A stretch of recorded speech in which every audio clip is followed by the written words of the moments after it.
Paul at Shirley Fabrication in Tuscaloosa, Alabama. I'm going to do a video this Saturday morning for a cooker. This cooker is for Mr. David Ray.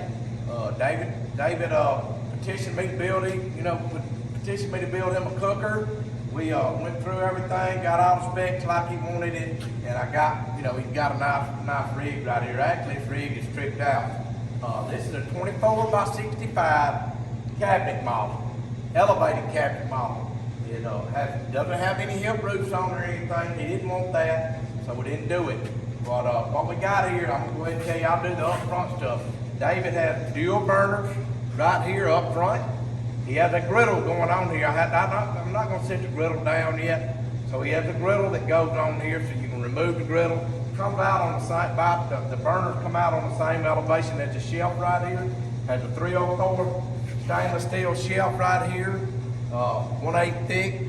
So has a dual tank holder right here. Has jam bolts here that he jams the tanks in. They're not going to go anywhere anyway, but that's what he has.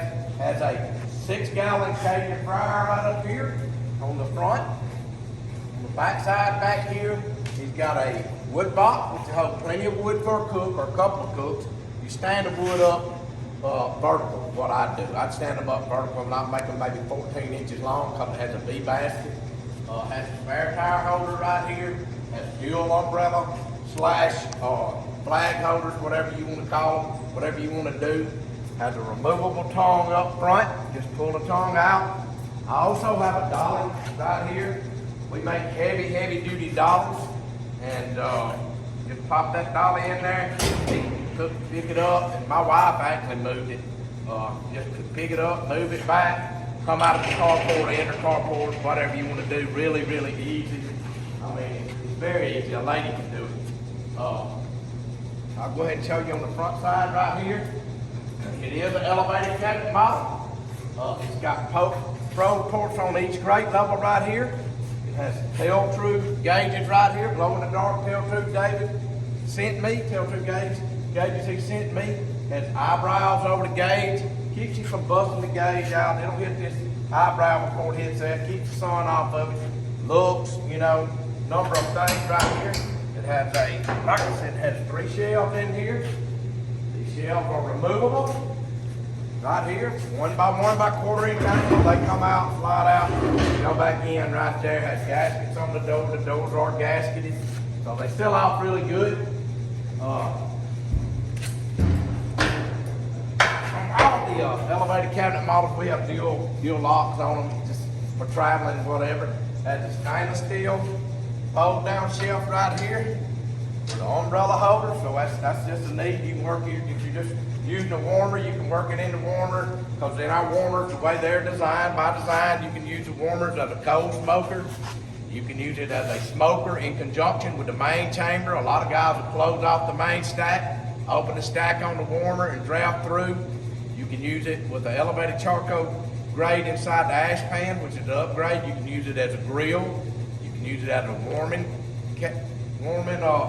station, or you can put a baffle block in. You don't even have to have a baffle block, but it does block off probably 98% of the heat going that way.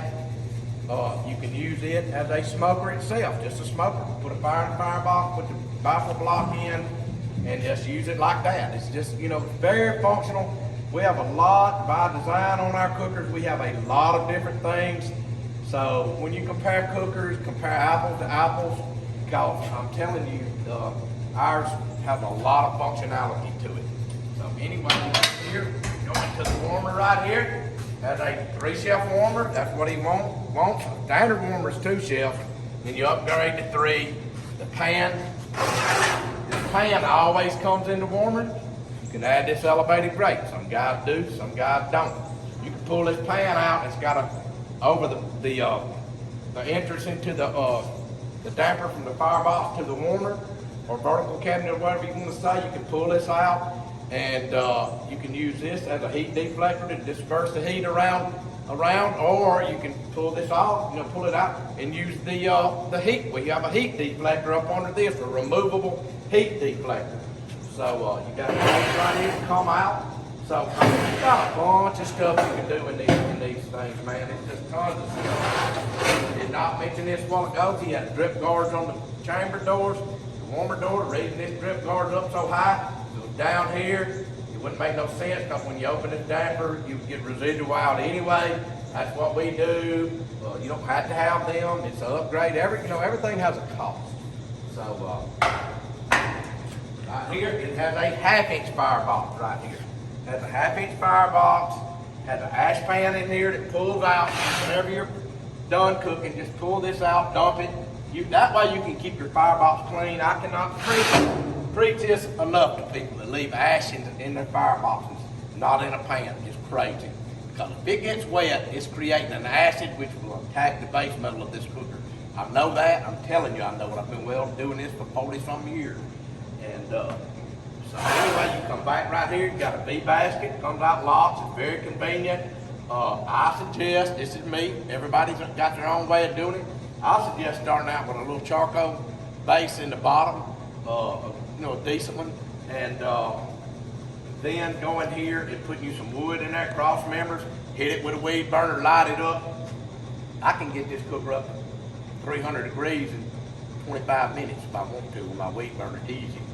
So, also, this is what I do, because I learned it from a guy. Some people say, it doesn't matter, it works. I do it. When I fire this thing up, I swing my main chamber doors open for about 15 minutes, 20 minutes. That's just what I do. It gets a really good draft going, and I've seen it level those temps out across that grate 5 degrees. So, you can do what you want to do. And these cookers here, anyway, the bottom grate, left to right, you can get it within 10 degrees, 5 degrees. If you're 20 degrees, who really gives a crap? Think about it. It's an oven runs 75 degrees difference. So if you can't cook with that much difference, you may want to do something else. You may want to get you a vertical cooker with a guru on it or something. But anyway, then I close my doors. After it's about 20 minutes, I close it. That's what I do. It doesn't have to be done, and I don't always do it. But if I think about it, a lot of times I do it. It works. I'm telling you it works. Butt burner off the Barbecue Brethren years ago. Got a guy doing that was having trouble, some kind of trouble, but anyway, and the guy said, man, it's phenomenal. I can't believe it works like that. But it does. So anyway, you got your damper right here. That way, if you want it, I forgot too, you can use this vertical cooker as a grill, a charcoal grill. Just open that, get your little air. You don't have to open it much. And a grill in it. So man, very functional cooker. We have our dual damper. We developed this, and others are doing it. I know now, and that's cool. I don't really care. That's our dual damper system. You can crack them both open. You can close one. You can open this one, close the main stack, open that stack, drop it all the way through the cooker. It levels out temps in there. Lots of things. You can nose the cooker up and down. There's many different things you can do. Has the 1/4-inch fender. These fenders, yep. These fenders are 3/16. I'm sorry. Trimmed out. We trimmed out. Flat bar right there. So anyway, it's got the spare tire, like I said. Really, what else? Got grease. Keep your guys. Look, don't call me or send me a message. I got problem hinge. Grease the things. I don't care if you grease them once a month. It's just gonna push a little grease out here, but you're always keeping them greased. That's what I highly suggest. Just pop. It's not gonna take but 1 or 2 little strokes, and it's got grease in it. I highly recommend. People say, what kind of grease? I'll show you what kind of grease I use. And there's different kinds.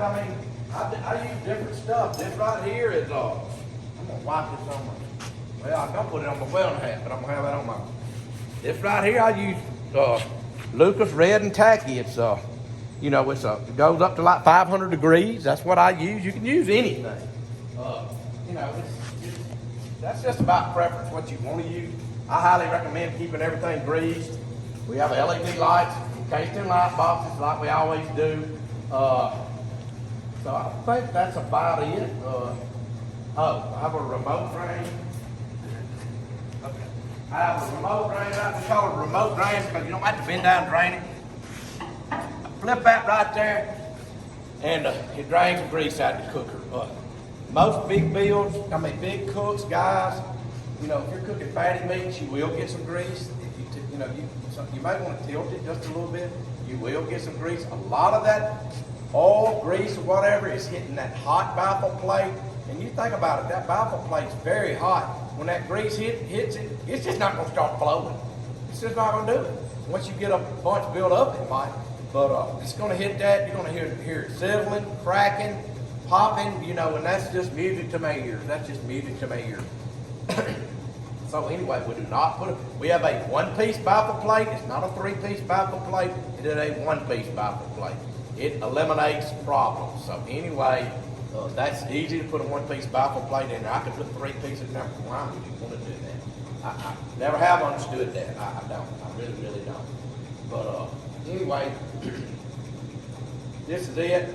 Everybody knows, you know, I've got a fairly big bill list. I'm really not taking any bills on because I'm what, it's 1 year from now, right, Sharon? I've got shoulder replacement I'm gonna have. So anyway, I am behind on some bills. I'm not terribly that far behind, but I am behind just by the nature of the beast. I work in a refinery. I had to work shutdowns, had to work overtime. Got a 30-something day shutdown coming up in January, a big one.